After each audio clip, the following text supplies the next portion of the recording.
বসন্ত মানেই রং, আর রং মানেই যে উৎসবকে বোঝায় সেটাই হলো দোল। দোল মানে রঙের উৎসব, দোল মানে বসন্তকে আহ্বান, নতুন হাওয়া আর প্রেমের আনন্দে মেতে ওঠার সময়, আবিরে পলাশে রাঙিয়ে দিয়ে যাওয়ার সময়।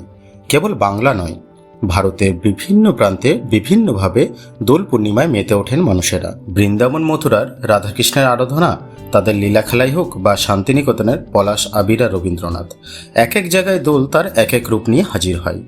আবিরের জায়গায় অজান্তেই চলে আসে বাদুড়ে রং, ভাঙের নেশায় মত্ত হয়ে ওঠে গোটা ভারত। দেশের গণ্ডি ছাড়িয়ে সেই আবিরের ঢেউ পৌঁছে যায় বিদেশেও। সে বৃন্দাবনের দোল হোক বা শান্তিনিকেতনই বসন্ত উৎসব হোক না বা বারাণসীর মাসান হোলি, এই হোলি খেলায় রাধাকৃষ্ণ নেই, নেই কোনো প্রেম ভাব। যা আছে সেটা হলো ভয়ালো সৌন্দর্য। আদতে সেটিও দোল উৎসবই। উল্লাস, উত্তেজনা, আনন্দ, গান বাজনা, সঙ্গীত সবই রয়েছে। এখানে বিরাজ করেন এক ও একমাত্র দেবাদিদেব মহাদেব।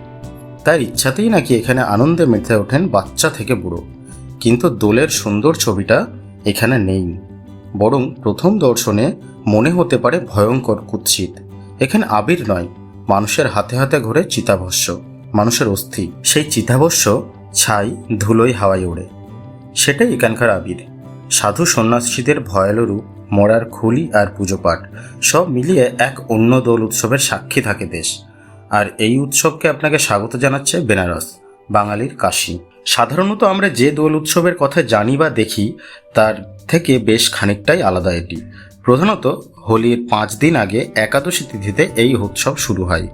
এই বিশেষ তিথিকে কাশীর মানুষেরা বলেন রংভরি একাদশী। কথাই বলে বেনারস শহরটা নাকি শ্রীবেদ ত্রিশূলের উপর টিকে রয়েছে। দেবাদিদেব মহাদেব শিবই এখানকার আত্মীয়, জামাই, প্রধান আরাধ্য ভগবান। কাশীর বাসিন্দাদের বিশ্বাস, রংভরি একাদশীতে শিব এবং পার্বতী একসঙ্গে মিলিত হন, নিজের ভক্তদের সঙ্গে শোভাযাত্রায় অংশ নেন। ভক্তদের মধ্যেই আনন্দে মেতে ওঠেন দুজনে।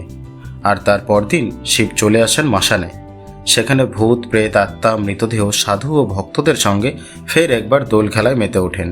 এই গোটা উৎসবটার নামই তাই মাসান হোলি বা মাসান দোল উৎসব।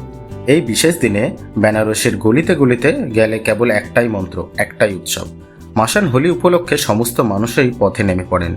ঠিক কত বছরের পুরনো এই উৎসব তার সঠিক হিসাব নেই, তবে ভক্তদের বিশ্বাস বেনারস শহর যাবে তৈরি হয়েছে তবে থেকেই এটি চলছে।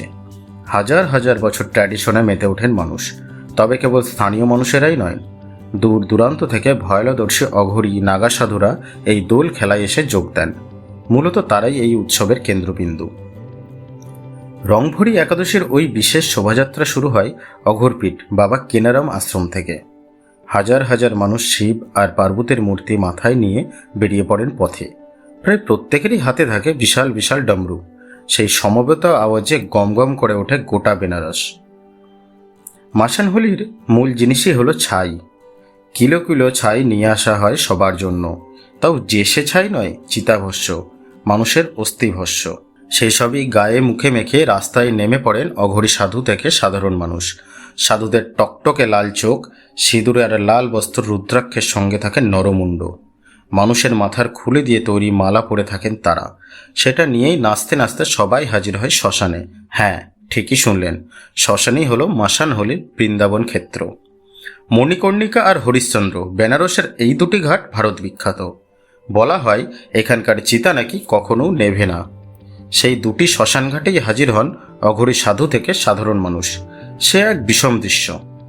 শ্মশানের মধ্যে মৃতদেহ আসছে, চিতা জ্বলছে, মানুষ পুড়ছে, তার মধ্যেই ছাই চিতাভস্য দিয়ে দোল খেলায় মেতে উঠেছেন হাজার হাজার মানুষ। এই অসম্ভব দৃশ্য না দেখলে বিশ্বাসই করা যাবে না।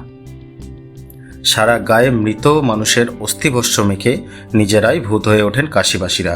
সেই সঙ্গে থাকে ভাং, নেশায়, শিবের আরাধনায়, ডামরুর আওয়াজে শেষ হয় মাসান হোলি।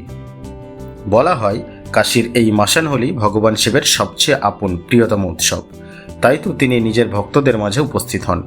এমনই বিশ্বাস যুগ যুগ ধরে জেগে রয়েছে এই তল্লাটে। বন্ধুরা, ভিডিওটি কেমন লাগলো অবশ্যই লাইক, কমেন্ট, শেয়ার করে জানাবেন। আবার দেখা হবে পরের ভিডিওতে। ততক্ষণের জন্য বিদায়, ভালো থাকবেন।